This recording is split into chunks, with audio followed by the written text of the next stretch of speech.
So this first tip is all about the player-owned house, and a lot of people would probably want an ornate rejuvenation pool in their house. But not everyone can really get 87 Herblore and 90 construction, and that's where this tip comes in. A lot of ultimates can't really get high Herblore. It's easily the hardest skill to train, and that's why I'm going to show you this. So although it's not an ornate rejuvenation pool per se, it's pretty damn close. I'm talking about the Oubliette fire pit. I hope I pronounced that right. And how you get this thing is you build a lever in your throne room as well as a trap door, and this trap door will lead you to the basement where you can build this thing. You need 77 construction to build the Oubliette fire pit, and that's 69 with a boost, so it's really not too difficult to get on an ultimate.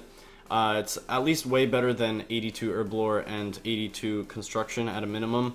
So what this thing does is you basically just die on it, and when you die you restore your HP, your prayer, your run energy. And the reason why this thing is so good is, well, like I said, it's not really an ornate rejuvenation pool, but when you're doing things like barrows and you teleport to your house when you're like 20 HP, you can really quickly just go die. It'll take like 5 seconds and you'll just be restored, like you'll have all your stuff restored. So very cheap alternative to the ornate rejuvenation pool, and it doesn't require any Herblore. So the second part of this tip also has to do with the POH, and it is about the tool racks that you can build in your house. These things have a ton of useful stuff on them, and they're extremely cheap to build. And as an Ultimate Ironman, obviously you can't just have tools laying around in your bank that you can just withdraw and, you know, do anything with.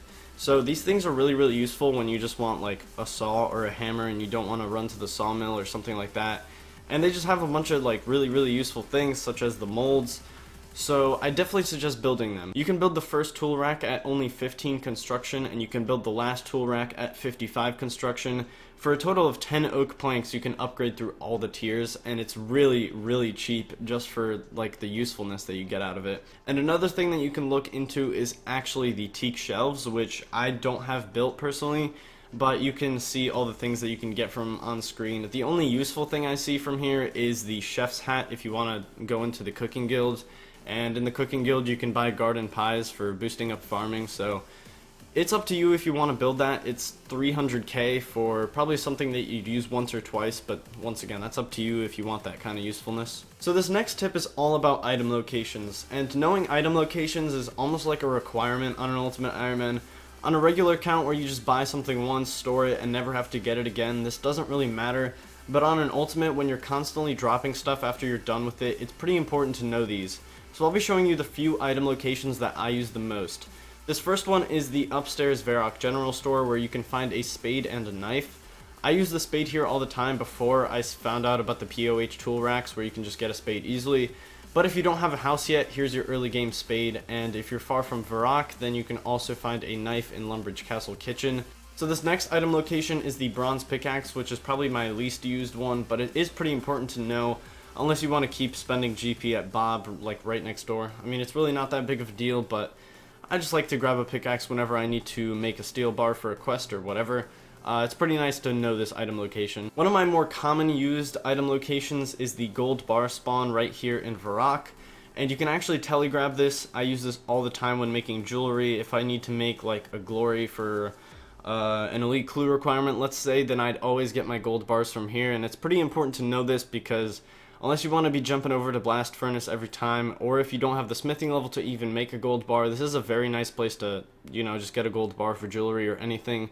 And there's even a 3 coin spawn that you can grab every time you get here, and slowly you'll get pretty rich off of it. So this next item location is one that you've probably seen me use like 100 billion times now since I've been at Shaman so long. And this last one isn't really an item spawn location, but it is pretty important to note. The silver bar right here is very important to know, because I didn't know about this for the longest time, and I always mined my own silver and then created the bar myself. I was wasting pretty much like 5 minutes every time I did that, and the reason why you need silver bars is for making the silver sickle. You also need this thing during the nature spirit quest, and also getting super energy pots if you want to, you know, get them for Sarah or anything. This is probably your place to go for the silver bar, so yeah, don't forget that. That wasted a lot of time for me. So back in the day when I did Zulrah, making Rings of Recoil was probably like my least favorite thing to do ever. But with the new city release in the Tizhar area, you can actually just get all of the ores and sapphires. with like no world hopping at all. And that was like the biggest deal ever back in the day, when you had to hop for sapphires and then go to blast furnace for the gold ore. It was a really annoying process, and you could probably make about 200 rings of recoil an hour. With this new ore shop and the gem shop right next to each other, and the fairy ring access, I could imagine that you could probably make about 500 rings an hour pretty easily. So this is definitely something to look out for. Just use the fairy ring code, and as long as you have a fire cape, you can get in the city and make the rings of recoil really easily. I might update this method if I ever go to make rings of recoil, so that'll probably be in like a very far progress video. I don't plan on doing Zulrah anytime soon, but this is definitely something to note. This next tip is something that I've been meaning to do for such a long time, and that is store bounty hunter points. Bounty hunter points can be gotten in several different ways. Wildly Slayer, which isn't exactly the safest activity for an Ultimate Ironman, is probably off the list unless you can get some very low level tasks such as thugs or rats, which is probably what I'd advise you to do. Then you can get emblems that way. Otherwise, you can actually just buy kills, which if you think that's against the rules, then I guess don't do it. But this can really save your life. If you have bounty hunter points stored in here, you can buy back your looting bag very easily. So, you know, you just teleport to Edgeville, you buy back your looting bag, and you don't have to go dry at thugs, which I recently went like 400 kills dry for a looting bag. So when your stuff is at God Wars or something, buying back a looting bag instantly can actually be the difference between saving your items or not saving your items. So a problem I always faced as a low-level ultimate was a reliable food source. When doing Slayer and stuff, I never had the requirements to go to the Warriors Guild because I was like a range-based ultimate, and I never really knew there was an alternative food source until I found this place. And I really wish someone told me about this place back in the day. This place sells lobsters, swordfish, karambwans, which are actually better food than cheese potatoes in the Warriors Guild. They may cost a bit, but when you're doing like a boss battle or something, this place is really important to know about.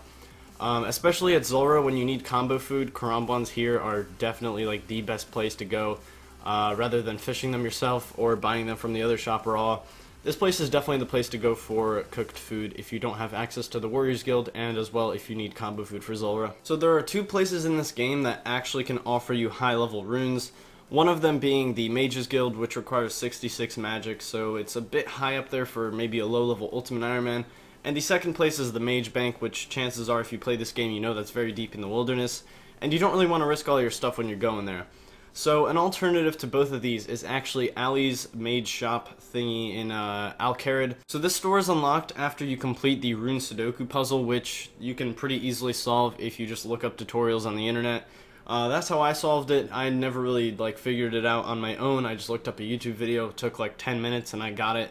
And after you solve it once, you have access to the store, and it sells law runes, cosmic runes, nature runes, all fairly cheap and not requiring any mage level, or nor is it like really deep in the wilderness. So definitely really good alternative to both of those shops.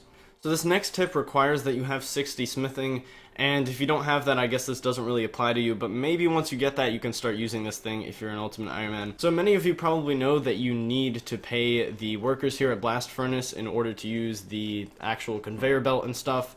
But if you actually hop worlds, and then you just put your ores on the belt in a different world, and then hop back to the Blast Furnace world, all of your ores will be made free of charge.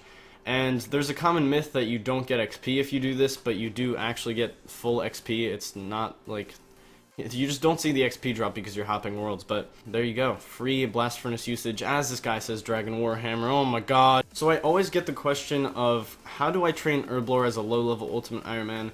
Believe it or not, I actually do get that question a lot. And I never really knew how to like explain the whole process, because I don't even remember what I did for low-level Herblore. But I recently saw on DVS's Twitter, by the way, full credit goes to DVS for this, he made a full list of how to train Herblore early, and I checked it over and it completely works for Ultimate Ironman except for the Throne of Miscellanea and Kingdom. Ultimate Ironman cannot use the Kingdom of Miscellanea, so just cross that part out and instead just use XP lamps and the dunce books on your Herblore until you get the requirement for the next quest and stuff.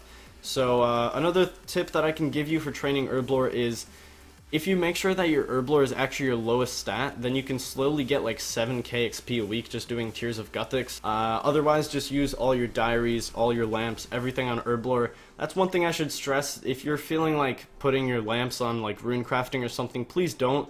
Herblore is so much worse. Just use everything on Herblore. So a lot of Ironmen, me included, always struggled for the shield left half. I did like 87 Slayer, 9k Wyvern KC, and I never got a shield left half. One thing that the shield left half is used for is the already hard diary, and you literally cannot complete it if you don't get this very, very rare drop.